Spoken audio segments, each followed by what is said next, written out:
अब differential equation के इस क्वेश्चन को सॉल्व करते हैं।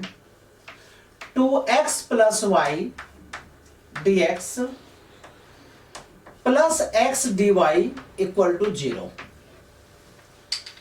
You know, question is here 2x plus y dx plus x dy equal to 0।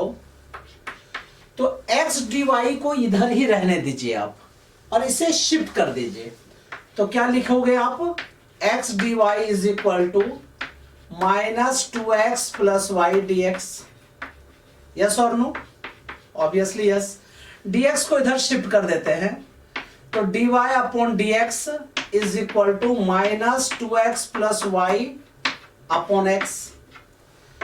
You know dy upon dx is equal to, अब इसको separate कर दो, माइनस 2x अपॉन x, तो 2 plus y upon x। Clear है? अब देखिए यहां भी y अपॉन x है, ये भी एक तरह से y अपॉन x है। तो ये होमोजेनियस डिफरेंशियल इक्वेशन है, बताया था मैंने, ये होमोजेनियस फॉर्म है। एक दूसरा तरीका मैंने कहा था कि इसको क्या करो, y के जगह में लैम्डा y, x की जगह में लैम्डा x पुट कर दीजिए और कॉमन ले लीजिए। अगर लैम्डा कट जाता है, सेपरेट हो जाता है, तो आप कहोगे कि ये होमोजेनियस है। अगर लैम्डा नहीं सेपरेट होता है तो नॉन होमोजेनियस डिफरेंशियल इक्वेशन है। तो यहां मुझे दिख रहा है कि y अपॉन x है, तो मैं क्या लिखूंगा? This is a homogeneous differential equation. Homogeneous differential equation, yes और नो? अब जब ये होमोजेनियस डिफरेंशियल इक्वेशन है तो हम लोग क्या करना चाहिए भाई? y अपॉन x को v पुट करना चाहिए, क्योंकि dy बाई dx है। तो y इज इक्वल टू क्या हो जाएगा? vx। अब डिफरेंशिएशन कर दो इसका, तो dy upon dx is equal to u differentiation of v plus v differentiation of u। Clear है? अब ये dy बाई dx की जो वैल्यू आ चुकी है वो क्या है? v plus x into dv by dx। इसे हम लोग यहां पे सब्स्टिट्यूट कर दें। इस इक्वेशन को फर्स्ट हम लोग लेट कर लेते हैं। अब इसको यहां सब्स्टिट्यूट कीजिए, तो हम क्या लिखेंगे?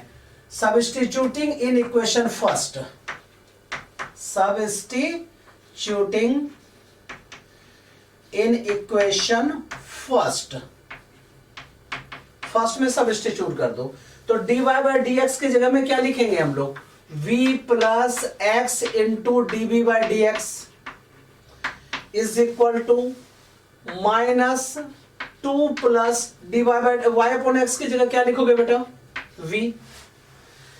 अब आप इसको ऐसा कीजिए कि प्लस v को अगली साइड शिफ्ट कर दीजिए, तो x dv by dx is equal to minus 2 minus v and plus v इधर जाके क्या हो जाएगा? Minus v।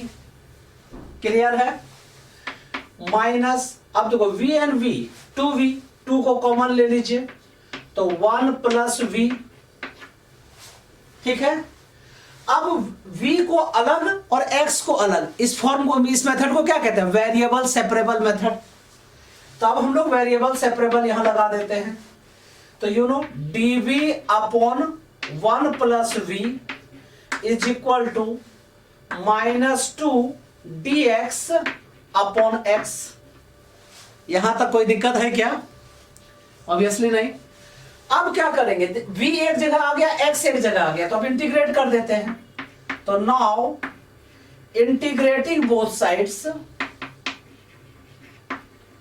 Integrating both sides, दोनों साइड इंटीग्रेट कर दीजिए जनाब। तो ये क्या हो जाएगा? Integration of dv upon 1 plus v is equal to minus 2 constant है, integration of dx upon x। Yes और no? Integration of dv upon 1 plus v क्या होता है? ln v या मॉड ऑफ 1 प्लस v, ऐसा भी लिख सकते हैं। ठीक है? अब minus 2 integration of 1 upon x क्या हो जाता है? ln x। अब देखो दोनों साइड ln है, मतलब दोनों साइड log है, तो जो कांस्टेंट होगा वो किस फॉर्म में होना चाहिए? वो भी मतलब इसी के फॉर्म में होना चाहिए, log के फॉर्म में होना चाहिए। चाहे तो आप log c लिख लो, चाहे log k लिख लीजिए, बात एक ही है, ठीक है। अब देखिए मैंने यहां तक कर लिया, अब इसके बाद क्या करें? बच्चे कहते हैं सर इसके बाद क्या करें? देखो -2 log x है, इसको इस साइड शिफ्ट कर दो और v के जगह में सब्स्टिट्यूट कर दीजिए वैल्यू। तो v के जगह में क्या लिखेंगे? 1 + y/x माइनस है, इधर आके क्या हो गया? +2 log mod of x। log means ln, ये नेचुरल log है इसलिए मैं इसको ln बोल सकता हूं। तो ln c या ln k।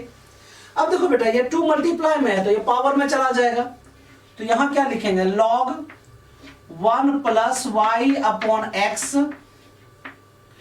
Plus log x² या mod of x² is equal to log c, ठीक है।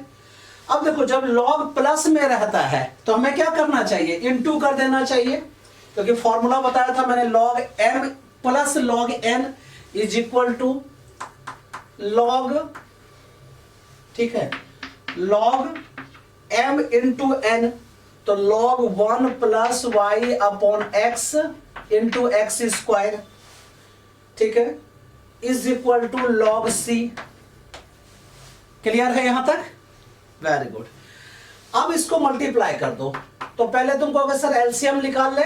हाँ एलसीएम निकाल लीजिए, log x + y, ठीक है, और x और स्क्वायर कैंसिल हो गया तो यहां क्या बचा? Into x is equal to log c, ठीक है।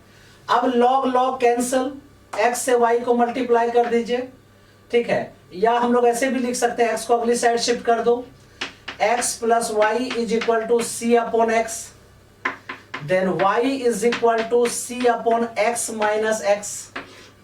This is the solution of this differential equation, so this is your answer.